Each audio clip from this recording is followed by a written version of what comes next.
मनीष कश्यप पर एनएसए लगा दिया गया है।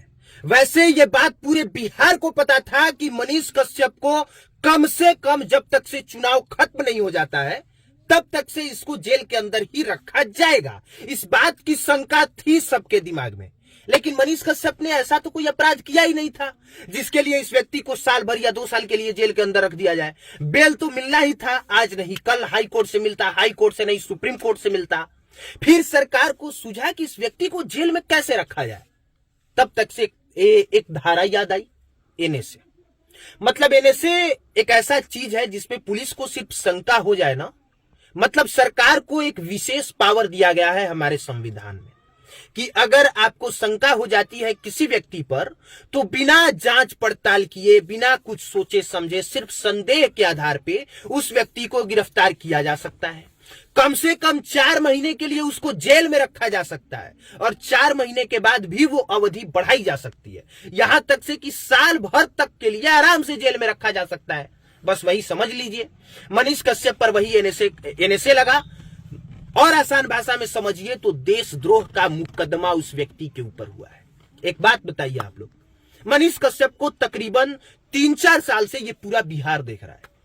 क्या मनीष कश्यप की एक भी ऐसी वीडियो है क्या जिससे ऐसा लगता हो कि ये व्यक्ति पूरे देश के लिए खतरा है? लेकिन ऐसा सरकार को लगता है, ऐसा पुलिस को लगता है कि ये व्यक्ति सिर्फ 2 राज्यों के लिए नहीं पूरे देश के लिए खतरा है और शायद इसीलिए एनएसए लगा है। लेकिन बिहार यह भी समझ रहा है कि सरकार किस तरीके से दबाने का प्रयास कर रही है। एक चीज और था, अगर मनीष कश्यप 2, 3 या 4 महीने के अंदर ही जेल से बाहर आ जाता तो वो हीरो बन के बाहर निकलता, वो बहुत बड़े पावर के साथ बाहर निकलता, क्योंकि जेल के बाहर कई सारी गाड़ियां तो जाती, लोग उसका भव्य स्वागत तो करते।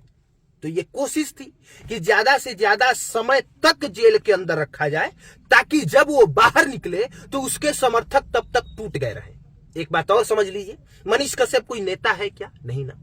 मनीष कश्यप कोई अरबपति खरबपति है क्या? नहीं ना। एक साधारण घर का लड़का है जिसने माइक उठाया और माइक के दम पे बिहार में इतनी बड़ी क्रांति ला दी कि अच्छों का और सत्ता में बैठे लोगों का हाल वो हुआ जिसकी कल्पना भी उन लोगों ने कभी नहीं की थी।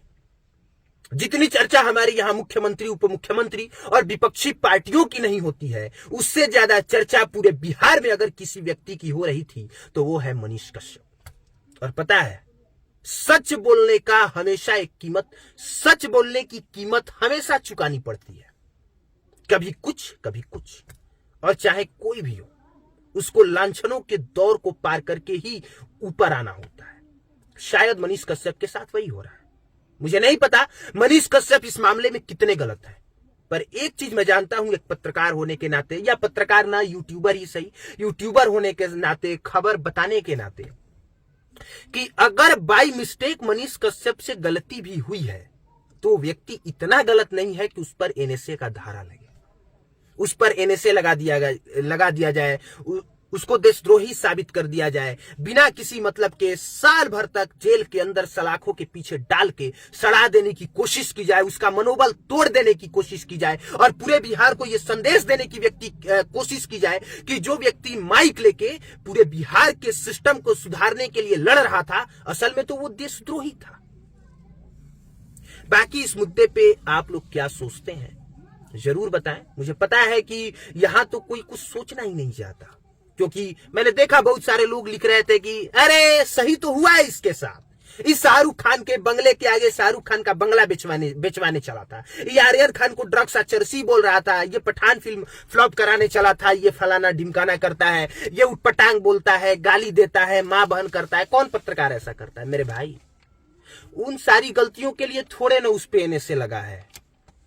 एनएसए किस लिए लगा है, किस मामले में लगा है? क्या उस मामले में आपको लगता है कि मनीष उतना दोषी है? इस लिहाज से अगर आप सोचेंगे तो शायद आपको समझ में आएगा।